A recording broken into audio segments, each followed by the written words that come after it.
నమస్కారం. అయితే కొన్ని అనివార్య కారణాల వలన విద్యుత్ దుర్ఘటనలు అంటే కొన్ని రకాల విద్యుత్ యాక్సిడెంట్లు జరగడం బాధాకరం. అయితే అటువంటి యాక్సిడెంట్లు జరగకుండా యాజమాన్యం దఫాలుగా చర్యలు తీసుకునే ఉంటుంది. కానీ కొన్ని సందర్భాలలో అనుకోని విధంగా అంటే చూడండి, ఒకేసారి వాతావరణంలో మార్పులు సంభవించడం వలన లేదా అనుకోకుండా అకాల వర్షాల వలన లేదా ఎండలు బాగా ఉండి ఒకేసారి వాతావరణంలో మార్పుల వలన కొన్ని ఇన్సులేటర్లు డిస్కులు ఫెయిల్ అయ్యి కండక్టర్లు కింద పడుతూ ఉంటాయి. వైర్ కింద పడ్డ వైర్ని కొన్ని సందర్భాల్లో చూడకుండా పశువులు కూడా అంటే మనుషులతో పాటు కొన్ని సందర్భాల్లో పశువులు కూడా ఆ వైర్లని తాకి ప్రాణాలు పోగొట్టుకుంటున్న దురదృష్ట సంఘటన చవి చూస్తున్నాం. కొన్ని సందర్భాల్లో కరెంట్ షాక్తో మరణిస్తే వారికి ఎక్స్ గ్రేషియాగా అంటే ఎవరైతే ప్రాణాలు పోగొట్టుకున్నారో తదనంతరం వారి యొక్క కుటుంబానికి కొత్త గొప్ప తోడుగా ఉండే విధంగా వాళ్ళకి ఆర్థిక సహాయం చేయడం జరుగుతుంది. అయితే ఈ మధ్యనే ఈ యొక్క చెల్లుబాటు ఎలా ఉందంటే రెండు తెలుగు రాష్ట్రాల్లో గతంలో అంటే లాస్ట్ ఇయర్ వరకు మనిషి చనిపోతే గరిష్టంగా ఒక్కో మనిషికి 5 లక్షల రూపాయలు, పశువులు చనిపోతే దాదాపు 40,000 రూపాయలు. మనిషి చనిపోతే ఒక్కొక్క మనిషికి 5 లక్షల రూపాయలు ఎక్స్ గ్రేషియాగా అంటే ఆ వ్యక్తి మీద ఆధారపడ్డ వ్యక్తులకి ఎవరైతే ప్రాణాలు పోగొట్టుకున్నారో దురదృష్ట సంఘటన. అసలు ఇట్లా ప్రాణాలు పోవడమే బాధాకరం. ఆ కుటుంబం వారికి ఆర్థికంగా సహాయపడే విధంగా ఈ యొక్క యాజమాన్యం చర్య తీసుకుంటుంది. అయితే మనుషులు చనిపోతే ఒక్కొక్కరికి 5 లక్షల రూపాయల వరకు చెల్లిస్తున్నారు. అదే వినిగా పశువులు వినిగా ప్రాణాలు పోగొట్టుకుంటే ఒక్కొక్క పశువుకి మనిషికి 5 లక్షలు ఒక్కొక్కరికి ఏ విధంగా చెల్లిస్తున్నారో అదే విధంగా పశువుల విషయంలో కూడా ఒక్కో పశువుకి గేదె కానీ బర్రె కానీ ఆవు కానీ ఏదైనా కానీ ఒకటే రేటు 40,000 రూపాయల వరకు చెల్లిస్తున్నారు. ఒకవేళ మేకలు గొర్రెలు ఏదైనా గినిగా ప్రాణాలు పోగొట్టుకుంటే వారికి 7,000 రూపాయల వరకు ఎక్స్గ్రేషియాగా చెల్లిస్తున్నారు. అయితే ఈ మధ్యనే తెలంగాణలో ఉన్నటువంటి టిఈఆర్సి అంటే తెలంగాణ విద్యుత్ నియంత్రణ మండలి సహకారంతో తీసుకున్నటువంటి నిర్ణయం కరెంట్ షాక్తో మరణిస్తే బాధిత కుటుంబానికి ఒక వ్యక్తికి గాను గతంలో 5 లక్షల రూపాయలు ఇప్పుడు 8 లక్షల రూపాయల వరకు చెల్లించడానికి మన తెలంగాణ విద్యుత్ నియంత్రణ మండలి నిర్ణయం ప్రకటించింది. తెలంగాణలో ఉన్నటువంటి 2 కంపెనీలు కూడా ఈ చెల్లింపు విధానాన్ని అనుసరించే విధంగా జియో కూడా ఇవ్వడం జరిగింది. ఇది ఎప్పటి నుంచి 1/4/2026 అంటే ఏప్రిల్ నెల 1వ తారీఖు నుంచి ప్రాణాలు పోగొట్టుకున్న వారికి ఎవరైతే వారు ఆ యొక్క వ్యక్తి మీద కుటుంబం మీద ఆధారపడి ఉన్నారో వారి యొక్క తదనంతరం వారికి ఆర్థిక సహాయం అందే విధంగా ఒక్కొక్కరికి 8 లక్షల రూపాయలు చెల్లిస్తున్నారు. కాబట్టి దయచేసి మిత్రులారా, మీరు విద్యుత్ విషయంలో చాలా జాగరూకతతో ఉండండి. మనం కానీ ప్రాణాలు పోగొట్టుకుంటే ఈ యొక్క ప్రభుత్వం కానీ యాజమాన్యం ఇచ్చే పైసల వల్ల మనకు మన తదనంతరం వాళ్ళకి కొత్త గొప్ప ఉపశమనం కలగవచ్చు. కానీ ప్రాణాలు పోయిన తర్వాత సంభవించే తీరని లోటు ఆ యొక్క కుటుంబ పిల్లల మీద, ఎదగాల్సిన పిల్లల మీద లేదా పసిపిల్లల మీద, భార్య మీద కొన్ని సందర్భాల్లో ఆడపడుచులు కూడా ప్రాణాలు పోగొట్టుకుంటున్న సంఘటనలు కూడా చూస్తున్నాం. ఇవన్నీ దురదృష్ట సంఘటనలు. అయితే ఇటువంటి సంఘటనలు పునరావృతం కాకుండా ఉండాలని యాజమాన్యం వారు రకరకాల పనులు చేస్తున్నారు. ఉదాహరణకు ఎక్కడైనా సరే లూజ్ లైన్ ఉందనుకోండి, దాన్ని అమ్మటే రెక్టిఫికేషన్ చేస్తున్నారు అంటే స్ట్రెంథనింగ్ చేస్తున్నారు. లేదా పోల్ టు పోల్ 2 పోల్ల మధ్యన దూరం కనుక ఎక్కువ ఉండి మనం చేయి పైకి లేపితే అవి తగిలేటట్టు ఎక్కడైనా ఉన్నట్టు మీరు సమీప ఇంజనీర్ గారికి కనుక డిలే చేస్తే దాన్ని యుద్ధ ప్రాతిపదికన మధ్యన ఒక పోల్ పెట్టేస్తున్నారు, లేపుతున్నారు. అదే విధంగా ఎక్కడైనా అంటే పోలు వరిగేటట్టు ఉన్నా లేదా శిథిలావస్థలో ఉన్న పోల్స్లను కూడా మా విద్యుత్ వ్యవస్థ అధికారుల యొక్క సహకారంతో అంటే యాజమాన్యం వారి యొక్క అనుమతితో ఇటువంటి యుద్ధ ప్రాతిపదికన చేస్తున్నారు. కాకపోతే మీరందరూ బాధ్యతగా ఎలా ఉండాలి, ఎక్కడైనా సరే లూజ్ లైన్ ఉన్నా, పోలు ఇరిగిపోవడానికి సిద్ధంగా ఉన్నా, ఎక్కడైనా పోలు అంటే కొన్ని సందర్భాల్లో లారీలు కానీ వెహికల్స్, అన్నోన్ వెహికల్స్, తెలియని వెహికల్స్, వాహనాలు పోయి డ్యాష్ ఇవ్వటం వల్ల కొన్ని పోల్స్ ఇరుగుతుంటాయి. అవి కూడా కొన్ని సందర్భాల్లో మా దృష్టికి రాకపోవచ్చు. అటువంటి సందర్భంలో కూడా మీరు మీ సమీప విద్యుత్ ఇంజనీర్ గారికి తెలియజేసినట్లయితే వాటన్నిటినీ యుద్ధ ప్రాతిపదికన చేస్తాం. కాకపోతే ఇప్పటికీ కొంతమంది రైతులలో లేదా కొంతమంది వినియోగదారులలో అభద్రభావం ఉంది. మేము ఎంత చెప్పినా వీళ్ళు పనిచేయరు. చెవిటోడు ముందు శంఖం ఊదితే లాభం ఏమిటి, గుడ్డోడు ముందు దీపం పెడితే ఉపయోగం ఏమిటి అనే చందంగా ఆలోచించడం బాధాకరం. ఎందుకంటే ఇప్పుడున్నటువంటి యాజమాన్యం ఇటువంటి విషయాల్లో చాలా తీక్షణంగా ఆలోచించడమే కాక ఇటువంటి యొక్క ప్రమాదాలు అంటే విద్యుత్ ఘాతాల బారిన ఎవరు పడకుండా, విద్యుత్ ఘాతం ఉండకుండా ఉండాలనే ఉద్దేశంతోనే మేము పబ్లిసిటీ చేయడం ఒకెత్తైతే దఫాలుగా తర్ఫీదు అంటే విద్యుత్ సిబ్బందికి మేము ట్రైనింగ్ ఇవ్వడం జరుగుతుంది. ఆ ట్రైనింగ్ తో పాటు వినియోగదారులని ఏ విధంగా చైతన్యం కలిగించాలి, యాక్సిడెంట్ జరగకుండా ఉండాలనే ఏం చేయాలనేది మేము ఎప్పుడు యాజమాన్యం ద్వారా ట్రైనింగ్ ఇస్తూనే ఉంటాం.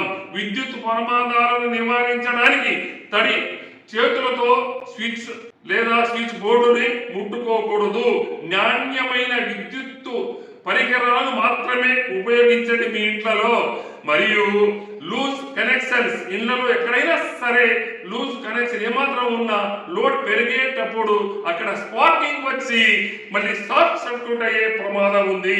అటువంటి వాటిని వెంటనే ఎవరైతే అనుభవం కలిగిన విద్యుత్ ఎలక్ట్రీషియన్ ఉంటారో అతని ద్వారానే ఇవన్నీ మీరు అంటే ఈ యొక్క మీ ఇంట్లో ఉన్నటువంటి సర్వీసులను రిపేర్ చేసుకోవాలి, లేదా అవసరమైతే కొత్తది బిగించాల్సిన ఆవశ్యకత ఉంది.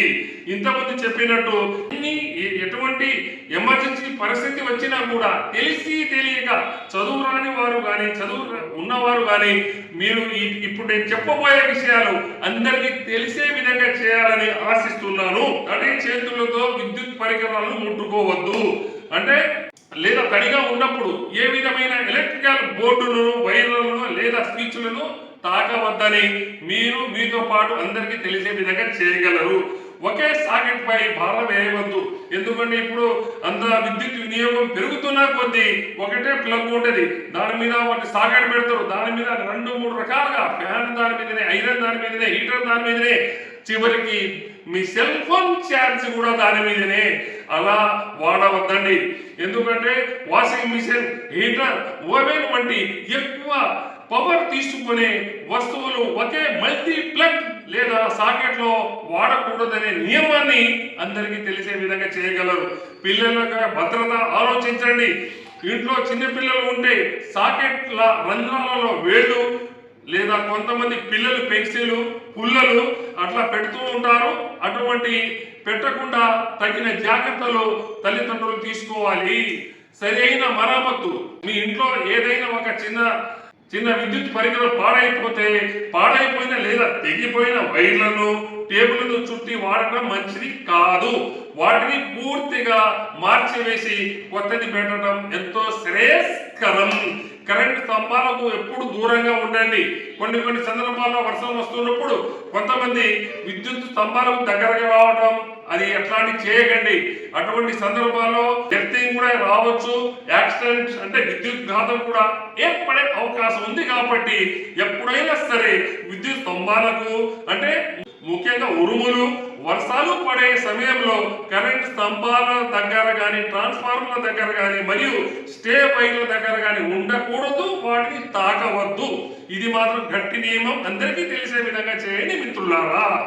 ఇనుప వస్తువులను ఎప్పుడూ ఎక్కువగా ఉపయోగించవద్దు. ఎందుకంటే కొంతమంది మనకు సంబంధించిన ఏదైనా వస్తువులు గిరిగా మన వైర్ల మీద పడేటప్పుడు అవి ఇనుప రాడ్లతో తీయాలని ప్రయత్నించకండి.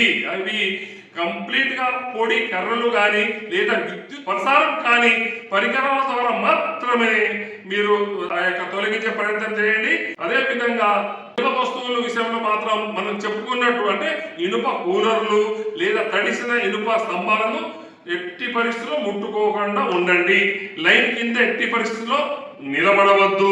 అదే విధంగా తెగిపడిన విద్యుత్ తీగలకు దూరంగా ఉండి ఎక్కడైతే విద్యుత్ తీగలు తెగిపడి ఉన్నాయో అటువంటి సందర్భాన్ని మీరు తప్పకుండా మీ సమీప విద్యుత్ అధికారులకు తెలిసే విధంగా చేస్తారని ఆశిస్తున్నాను. లైన్ కింద మాత్రం ఎప్పుడు కాదు, ఏ ఒక్క పెద్ద లైన్ ఉన్నా, హెచ్డి లైన్ కానీ ఓహెడ్ ఎంత పెద్ద లైన్ ఉన్నా ఇక్కడ బాగుంది దాని కింద నిలబడదామనే యొక్క ఆలోచనను కంప్లీట్ గా విరమించాలి. అది ఎప్పటికీ శ్రేయస్కరం కాదు. మెయిన్ స్విచ్ బోర్డు ఆఫ్ చేయండి. ఎప్పుడు బాధితుడు ఎవరైనా సరే ఇంట్లో కరెంట్ షాకింగ్ వచ్చి ఇబ్బంది పడుతున్నట్టు మీరు గ్రహించినట్టయితే బాధితునికి నేరుగా చేతులతో పట్టుకోకూడదు.